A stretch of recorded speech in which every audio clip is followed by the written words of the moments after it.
Hello all, welcome back to Made Legally. This video is very important for all the judicial aspirants who want to prepare for Rajasthan Judiciary.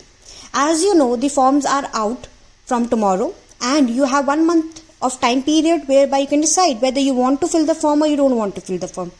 If I give you a suggestion, if you want some guidance, then I can say that each and every individual who is in their 6th semester or in their 10th semester, accordingly 3 or 5 LLB, and even there are students who are already preparing for the judicial services. This exam is important for you all. You must fill the form. Don't give a second thought, just fill the form. What all guidance will be needed, I am over here, Made Legally is over here to provide you that. But you need to be very confident while going ahead. अब अगर मैं बात करूँ कि सिर्फ paper का form भरना important है, उससे काम चल जाएगा, तो नहीं, बिल्कुल भी नहीं. पेपर फॉर्म फिल करना is secondary. Firstly you should have confidence कि आप ये पेपर को क्रैक करने की क्षमता रखते हैं, और वो क्षमता रखते हैं, ये कॉन्फिडेंस तभी आएगा जब आपको पता हो कि पढ़ना कैसे है, कैसे स्टार्ट करना है, फर्स्ट स्टेप क्या लेना है. देखिए, फर्स्ट स्टेप लेना is most difficult and it is most important also. Most difficult मैं इसलिए कह रही हूँ कि मेजरली जो फर्स्ट स्टेप लिया जाते हैं वो गलत तरीके से लिए जाते हैं, जो कि आपको आगे आने वाले समय में, आगे आने वाली जर्नी में हेल्पफुल नहीं करते हैं. आप खुद बिल्कुल ही डिप्रेस्ड हो जाते हैं, फ्रस्ट्रेटेड हो जाते हैं कि पढ़ाई नहीं हो रही है, फॉर्म फिल कर दिया, अब क्या करें, डर लगता है, पैनिक, ये सब हर चीज. बट अगर हम पहले दिन से ही अपनी स्ट्रैटेजी को इस तरीके से फॉर्मुलेट करें कि वो आगे जाके आपके लिए हेल्पफुल रहे, एक इजी पाथ बनाए, तो वर्क होगा. देखिए, मैंने आपके लिए इस वीडियो में एक टाइम टेबल रखा है, एक ऐसा टाइम टेबल जो कि मैं खुद अपने एग्जाम्स के लिए फॉलो करती आई हूँ, जिस वजह से मुझे हेल्प मिली कि मैं इंटरव्यू तक पहुंच पाऊँ. और एक टाइम टेबल फॉलो करना इज मोस्ट डिफिकल्ट, बट अगर उस टाइम टेबल में आपने अपने हिसाब से चेंजेस कर रखे हैं तो वो टाइम टेबल आपको आपकी जर्नी की सक्सेस तक पहुंचाएगा. Now let us just move ahead with the time table जो कि आपके लिए इंपॉर्टेंट है. मैंने इससे पहले जो आपके लिए एक वीडियो बनाई थी जिसमें मैंने स्ट्रैटेजी डील की थी, मैंने उसमें आपको बताया था कि what is important is not only going ahead with the law subjects and major subjects at first, but you need to have a balance between law, minor laws, major laws as well as your language. ठीक है, accordingly I have made this time table for you. तो this time table starts from tomorrow as well, that is from 1 March. सबसे पहले BSA, भारतीय साक्ष्य अधिनियम, criminal law का हम एक भारतीय साक्ष्य अधिनियम एक इजी है. IPC और CRPC जो BNSS है और BNS है, उससे इजी पार्ट आपका ये होता है. जब भी आप कोई भी एग्जाम की तैयारी करें, मेक श्योर कि आप थोड़े इजी सब्जेक्ट से स्टार्ट करें, क्योंकि वो आपके मोरल को, आपके कॉन्फिडेंस को बूस्ट अप करता है. अगर आप कोई डिफिकल्ट सब्जेक्ट ले लेंगे, उसी में ही आप जूझते रह जाएंगे, पूरा टाइम निकल जाएगा, पर वो कवर नहीं हो पाएगा. अकॉर्डिंगली हमने वैसे ही रखा है. जब आपको एक बार कॉन्फिडेंस आने लगेगा, देखिए BSA चल रहा है 1 to 4 मार्च, 4 दिन आपको अपने 3 से 3.5 घंटा पहले दिन के इसमें ही देने, क्योंकि तब हमारा माइंड फ्रेश होता है. फिर लेटर हाफ आप रेस्ट करिए, एंजॉय करिए, कहीं जाना है, वीडियोस, जो भी कुछ भी करना है करिए. फिर आपको नेक्स्ट पार्ट जब आप बैठे हैं एग्जाम मतलब पढ़ाई करने के लिए, तब आपको 2 से 2.5 घंटा माइनर लॉज के लिए देना है, जो कि आपको सबसे पहले प्रोबेशन ऑफ ऑफेंडर्स एक्ट है. जिन लोगों ने पहले पढ़ रखा होगा, जो न्यू पढ़ेंगे, उनको पता है कि probation of offenders act is the most easy subject. कुछ ज्यादा सेक्शंस ही नहीं है. वो मैंने लिख दिया 2.5 घंटा, पर आपका मुझे लगता है 1.5 घंटे में ही वो हो जाएगा. पर उसके लिए आपको कंसिस्टेंसी की जरूरत है. BSA भी जो है वो 4 दिन में कंप्लीट हो जाएगा, बट कंसिस्टेंटली आपको बैठना पड़ेगा 3 घंटा. ये नहीं कि 3 घंटे में से 1.5 घंटा बैठे, 1.5 घंटा हम मोबाइल चला रहे हैं. नहीं, मोबाइल को आप जेन मोड में लगाइए, दूर रखिए, जो करना है करिए. बट उस वक्त जब आप ये पढ़ रहे हो, make sure you have the register in your hand. Minor laws के लिए एक स्ट्रैटेजी होती है कि माइनर लॉज जब आप पढ़े, प्रोबेशन ऑफेंडर्स, तो बेयर एक्ट अगर आपके पास है तो वेल एंड गुड, नहीं है तो प्रिंट आउट निकाला, वेल एंड गुड. नहीं भी है, कुछ भी नहीं है, तो हमने अपने लैपटॉप या मोबाइल की स्क्रीन में खोला, नेट ऑफ कर दिया, उसके बाद PDF खोली और उसको हम लिख रहे हो. पॉइंटर्स फॉर्म में आपको अपने माइनर लॉज को लिखना है. चाहे आप एक क्या कहते हैं पॉइंटर्स फॉर्म में लिखिए या आप एक चार्ट फॉर्म में लिखिए. आपको कोई भी बेयर एक्ट, जो माइनर लॉज की बेयर एक्ट है, वो लास्ट मोमेंट में पढ़नी नहीं है. वो सब आपके पास एक रजिस्टर में पॉइंटर्स वे में लिखी हो. That way you will succeed the exam. क्योंकि हम इतने सारे, आपने कल मैंने काउंट किया था, टोटल 27 सब्जेक्ट्स है. 27 सब्जेक्ट्स की बेयर एक्ट्स को रटना is most difficult. But major laws हम नहीं लिख सकते, तो मेजर लॉज के लिए बेयर एक्ट से वर्क करेंगे, और माइनर लॉज के लिए हम bare act plus register work करेंगे. अंडरस्टूड? फिर आपने जब ये पढ़ लिया, अब आपका थोड़ा दिमाग ऐसे भर चुका है, तो ये नहीं कि रिलैक्स करना है। आप हिंदी लैंग्वेज, जो कि 1 से 1.5 घंटा मैंने दिया, 1 से 1.5 घंटा, स्टार्टिंग में आप 1 घंटा भी यूज कर सकते हैं, हिंदी लैंग्वेज पढ़ेंगे। हिंदी लैंग्वेज उनके लिए जिनके लिए हिंदी लैंग्वेज डिफिकल्ट है, और इंग्लिश लैंग्वेज उन बच्चों के लिए जिनके लिए इंग्लिश लैंग्वेज डिफिकल्ट है। हमको लैंग्वेज पेपर पे भी खास ध्यान देना है, क्योंकि 30 मार्क्स टोटल उससे ही आ रहे हैं। ठीक है, तो मैंने आपको बुक्स रिकमेंड कर रखी हैं, बहुत सारी बुक्स आपको अवेलेबल है मार्केट में राजस्थान स्पेसिफिक के लिए, आप वो पढ़ सकते हैं। वरना यूट्यूब में भी काफी सारी वीडियोस अवेलेबल होंगी हिंदी लैंग्वेज, जैसे एसएससी के रिलेटेड होंगी, वो आप वीडियोस देख सकते हैं। ओके, नाउ ये आपका देखिए 4 मार्च तक आपका माइनर्स लॉ में probation of offenders posh act के 2 पार्ट में आपको करना है, पहले दिन और second day. Posh act second day तक कंप्लीट हो जाए, क्योंकि उसमें लगभग बहुत ही कम सेक्शंस है, 30-40 सेक्शन हो जाएंगे। फिर डीवी एक्ट में आपको स्विच कर लेना ही, थोड़ा सा रिलैक्स करिए, फिर आप डीवी एक्ट पढ़ लीजिएगा उस दिन, और नेक्स्ट डे भी डीवी। तो आप मानिए जब तक आपका बीएससी एक मेजर लॉ कंप्लीट होगा, तब तक आपके 4 माइनर लॉ कंप्लीट हो चुके होंगे, करेक्ट, और हिंदी का काफी सारा पोर्शन। तो मैंने 4th डे के लिए हिंदी लैंग्वेज नहीं रखा है, थोड़ा हिंदी से भी हमको मुक्ति चाहिए, बहुत फ्रस्ट्रेटेड होने लगते हैं वही चीज पढ़े, तो हम लगाएंगे बीएससी के एमसीक्यूज। बीएससी कंप्लीट हो गया तो बीएससी के एमसीक्यूज लगाना हम स्टार्ट कर देंगे। फिर 5 मार्च आ गया है, कॉन्ट्रैक्ट एक्ट हमको 3 दिन पढ़ना है, उसके साथ पॉक्सो, इनडिसेंट रिप्रेजेंटेशन एक्ट में लगभग 5 से 7 सेक्शन है, इसीलिए मैंने उसके साथ जेजे एक्ट रखा है। अब जेजे एक्ट एक ऐसा एक्ट है जो कि काफी लेंदी है, बट अगर आप उसको सिस्टमैटिक वे में पढ़ें तो एज सच उसमें कुछ पढ़ने लायक है नहीं, इतना ज्यादा नहीं है। मैं आपकी जेजे एक्ट की क्लास लूंगी, और आई विल मेक श्योर कि वो आपको मेरी क्लास के थ्रू ही रट जाए, याद आ जाए, समझ जाए चीजें आप। कॉन्ट्रैक्ट एक्ट कंप्लीट करते करते हमें एमसीक्यूज लगाने हैं, फिर हम हिंदी लैंग्वेज करेंगे एक दिन, और नेक्स्ट डे फिर कॉन्ट्रैक्ट एक्ट के एमसीक्यूज लगाएंगे। अब होली से पहले 8 मार्च से लेके 11 मार्च यहां तक हमको बीएनएस कंप्लीट करना है, दैट इज आईपीसी कंप्लीट करनी है। जेजे एक्ट आप हिंदी लैंग्वेज इंग्लिश लैंग्वेज कर सकते हैं, और Rajasthan rent control act easy act है, कंपैरेटिवली वेरी इजी एक्ट है, इसीलिए मैंने यहां तक के लिए ये लिया। और आप हिंदी सेकेंड लास्ट पार्ट में जो 1.5 आवर है, जिसमें आपका अगर बिल्कुल ही माइंड सैचुरेटेड हो गया, go with MCQs, just don't relax, go with MCQs. आप चाहे तो या तो हिंदी लैंग्वेज पढ़ सकते हैं, तो इसीलिए मैंने दोनों ऑप्शन दे रखा है। बट जिस तरीके से मैंने लिखा है, हिंदी को पहले स्टार्टिंग के 3 दिन रेगुलरली, फिर एमसीक्यूज, फिर हिंदी लैंग्वेज, फिर एमसीक्यूज, फिर हिंदी लैंग्वेज, अकॉर्डिंगली आपको भी करना है। हिंदी लैंग्वेज को साइडलाइन नहीं करना है, जहां जहां हिंदी लैंग्वेज लिखा है मेक श्योर आप एक दिन का ब्रेक लेके हिंदी लैंग्वेज पढ़ रहे हो। टिल मतलब बिफोर योर होली मेक कि आपका कितने सारे सब्जेक्ट्स कंप्लीट हो रहे हैं, 3 मेजर लॉस कंप्लीट हो जाएंगे, एंड अप्रोक्सीमेटली आपके 4 यहां तक हो रहे हैं, 5, 6, 7, 8 माइनर लॉस कंप्लीट हो गए। तो अब आप सोचो 8 + 4 कितने ज्यादा लॉस आपके बिफोर होली कंप्लीट हो रहा है। फिर coming to the next part, 12th तक आपका एमसीक्यूज और बैकलॉग्स, ये मैंने 2 दिन आपके पहले दिन जो है होली के पहले वाला दिन, मतलब 13 तारीख को होली है लगभग, तो 12 तारीख को आप एमसीक्यूज करेंगे, और जो भी प्रीवियस बैकलॉग्स होंगे देखिएगा होगा बीएसए का हो सकता है, जो कि बच्चे पहली बार पढ़ रहे हैं या थोड़ा सा धीरे धीरे चल रहा है क्योंकि स्लो होता है स्टार्टिंग में, तो बीएसए हो सकता है आपका 5 मार्च तक एक्सटेंड हो जाए।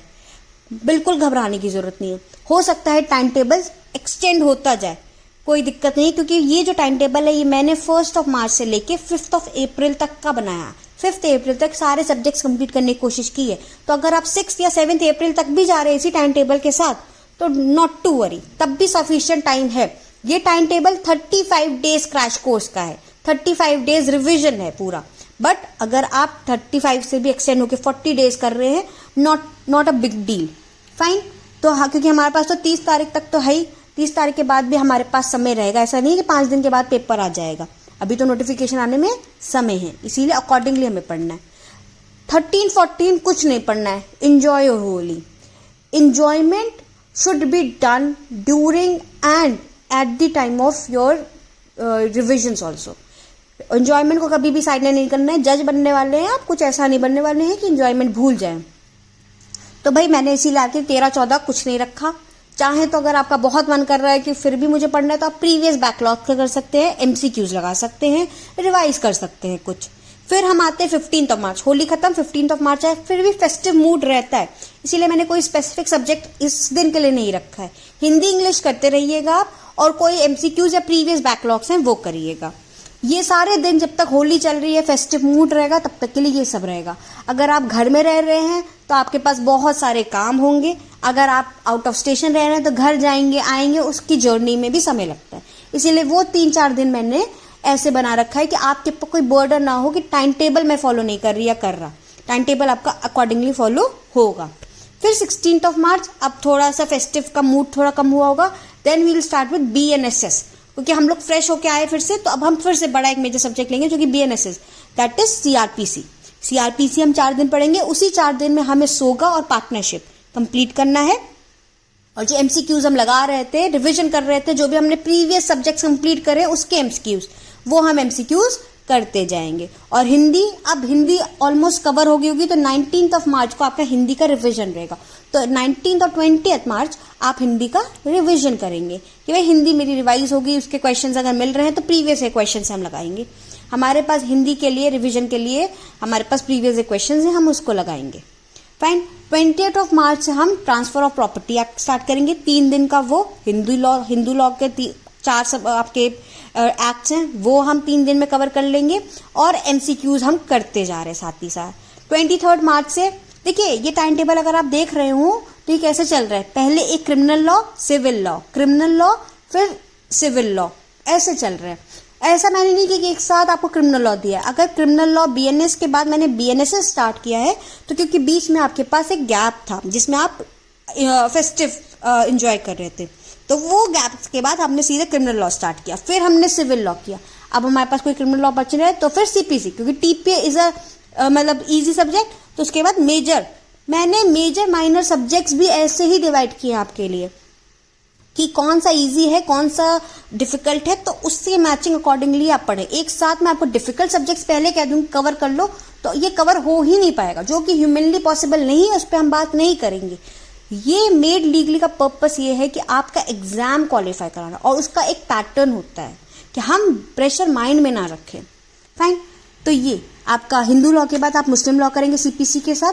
जब तक मुस्लिम लॉ कंप्लीट होगा, आपका लास्ट डे जो होगा CPC 4 के साथ वो होगा रजिस्ट्रेशन एक्ट। वेरी इजी, एक दिन में आपका खत्म हो जाएगा। रजिस्ट्रेशन एक्ट के लिए please do watch the video जो कि मेड लीगली में अपलोडेड है, वो आपके लिए काफी हेल्पफुल रहेगी। मैंने 1 वर्ड में आपको चीजें समझाई हैं, सेक्शन नंबर्स भी। और ये अब आपका क्योंकि हिंदी या तो कंप्लीट हो गया होगा, या तो अगर आप हिंदी पढ़ते जा रहे हैं तो MCQ प्रैक्टिस जो लास्ट है, मोस्ट इंपॉर्टेंट पार्ट आपका वो 1.5 घंटा है हिंदी करना और साथ में MCQ प्रैक्टिस करना।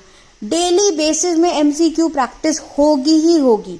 आप यूनिवर्सल की बुक ले सकते हैं, सिंगल की MCQ बुक्स ले सकते हैं, और प्रीवियस ईयर क्वेश्चन 3 बुक्स होनी ही चाहिए, या तो यूनिवर्सल, सिंगल, या तो आपकी प्रीवियस ईयर, या तो नहीं प्रीवियस ईयर तो हो गई, साथ ही आपका यूनिवर्सल या सिंगल, तो अकॉर्डिंगली आप पढ़ते जाएंगे। फिर 27, 28 स्पेसिफिक रिलीफ एक्ट और लिमिटेशन एक्ट, और उसके साथ MCQs। 29 को कॉन्स्टिट्यूशन एक्ट चलता रहेगा टिल 1 अप्रैल, और उसके साथ Rajasthan fees act and excise act, तो हम लोकल लॉज भी कवर करते जा रहे हैं। फिर 2 मार्च और 3 मार्च पहले पार्ट में एनी बैकलॉग्स, ये मैंने इसलिए रखा है क्योंकि CPC है, आपका कॉन्स्टिट्यूशन है, SRA है, ये सब कुछ थोड़े ऐसे सब्जेक्ट्स हैं, थोड़े लंबे सब्जेक्ट्स हैं, इसीलिए मैंने 2 दिन आपका बैकलॉग्स के लिए दिया है, स्टार्टिंग के आवर्स, और बाद में आपको negotiable instrument. I don't think so कि इसमें कोई बैकलॉग होगा। इन केस एक्साइज एक्ट से आपका कोई बैकलॉग हो रहा है या किसी चीज से हो रहा है तो वो आप कवर कर सकते हैं। Before your 29 March I will make sure कि राजस्थान कोर्ट फीस एक्ट वाला वीडियो, राजस्थान एक्साइज एक्ट, ये सब पे हमारे मेड लीगली वाले चैनल में अपलोडेड हो, सो दैट जब आप उसको पढ़ने बैठे तो you can get the help of the video as well. अब 4 अप्रैल और 5 अप्रैल में मैंने फर्स्ट पार्ट में इंटरप्रिटेशन ऑफ स्टैट्यूज रखा है, एंड सेकंड पार्ट में 2-2.5 घंटे में आपके लिए बैकलॉग्स या रिविजन रखा है, और लास्ट में MCQ प्रैक्टिस। 5 अप्रैल तक हम सारे सब्जेक्ट्स की ऑलमोस्ट चीजें कवर कर चुके होंगे। आप चाहें तो उसको एक्सटेंड करके 10 अप्रैल भी कर सकते हैं, बट मेक श्योर जिस तरीके से जो चीजें लिखी गई हैं वो पूरा एज सच हो। ये नहीं कि मैंने इंटरप्रिटेशन ऑफ स्टैट्यूज करा और नेगोशिएबल इंस्ट्रूमेंट किया, नहीं, जिस तरीके से जो चीज लिखा है कि बैकलॉग और रिवीजन इस वक्त करना है, इस वक्त पढ़ना है, मैंने एक जुडिशियल एस्पिरेंट के माइंड के हिसाब से, एक एवरेज पर्सन के हिसाब से ये टाइम टेबल बनाया है। वो जो ओवर स्मार्ट हो चुके हैं, जो बहुत इंटेलिजेंट है, उनके हिसाब से ये टाइम टेबल नहीं है। उनके हिसाब से जो कि बिल्कुल ही नहीं जानते हैं लॉ को, फिर भी उनको चाहिए कि मेरे को एग्जाम क्वालिफाई करना है, उनके लिए टाइम टेबल है। अगर आप बहुत ज़्यादा एग्जाम्स दे चुके हैं, तो यू माइट फील कि अरे यार BSA के लिए तो 2 दिन ही सफिशिएंट है. For you it is sufficient, not for those जो कि जिनका ये फर्स्ट टाइम अटेम्प्ट है. तो ये फर्स्ट टाइम अटेम्प्टर्स के लिए ये पेपर है, ये टाइम टेबल उनके लिए है. Make sure you accordingly study. और 6th of April या 10th of April जो भी आपका, जिस दिन से भी आपका कंप्लीट हो जाए, टिल योर प्रीलिम 2 चीजें रेगुलर बेसिस में चलती रहेंगी. फर्स्ट हाफ, सेकेंड हाफ में revision, and the second last half will be your MCQ practice. Plus आपको कुछ समय में प्रीवियस क्वेश्चंस भी पढ़ना है, करना है. उसको कैसे करेंगे, जैसे कि अभी 2 ही बार से आपके ये जो JJ एक्ट हो गया, आपका पॉक्सो हो गया, DV हो गया, पॉश एक्ट हो गया, ये तब से आए हुए हैं, उससे पहले नहीं थे. तो इंग्लिश लैंग्वेज, हिंदी लैंग्वेज और सारे लॉज तो तब भी थे. तो हमें क्या करना है कि एक दिन हम MCQ प्रैक्टिस ना करके हम खुद को, अपने आप को टाइम दे रहे हैं. 2 घंटे का टाइम दिया. जब आपको लगे कि you are good enough to go ahead with all the subjects, तो हमने 2 घंटे का अपना टाइम लगाया और टाइमर के हिसाब से हमने MCQs को मार्क करना स्टार्ट किया, प्रीवियस ईयर क्वेश्चंस को, और हमने अपने मार्क्स को कैलकुलेट किया. From the first day itself आपको एक चीज करनी है. जब भी आप MCQ प्रैक्टिस कर रहे हो, जब भी, तो आपके जो भी गलत आंसर्स हो, डाउटफुल आंसर्स हो, उनको आपको एक और रजिस्टर, एक डायरी बना लीजिए, एक रजिस्टर बना लीजिए. उसमें 1 लाइनर फॉर्म में वो लिखना है, क्योंकि वही क्वेश्चंस आपकी नैया डुबा सकते हैं या तो उसको बढ़ा सकते हैं. ओके. जब भी कोई डाउटफुल क्वेश्चन हो, नया क्वेश्चन हो, नहीं आता होगा क्वेश्चन हो, वो सारे क्वेश्चंस और आंसर्स आपको 1 लाइनर फॉर्म में, not in the proper format, but 1 liner form में उसको आपको एक नए रजिस्टर में लिखना है. और वो आपको हर दूसरे तीसरे दिन रिवाइज भी करना है. अब मैं इस चीज की एक स्पेसिफिक वीडियो बनाऊंगी, बट इफ आई होप कि ये वीडियो आपके लिए हेल्पफुल रहे. And all the very best for your exams. I hope कि आने वाले समय में आपको क्लैरिटी मिले कि कैसे क्या प्रिपरेशन करनी है. प्लीज मेक श्योर कि आपको कभी भी, किसी वक्त भी ड्यूरिंग द प्रिपरेशन कोई भी डाउट हो, leave a comment in this video and I will respond to it, जितना भी मेरे से हो पाएगा. Thank you so much, and I will end the session for now. All the very best.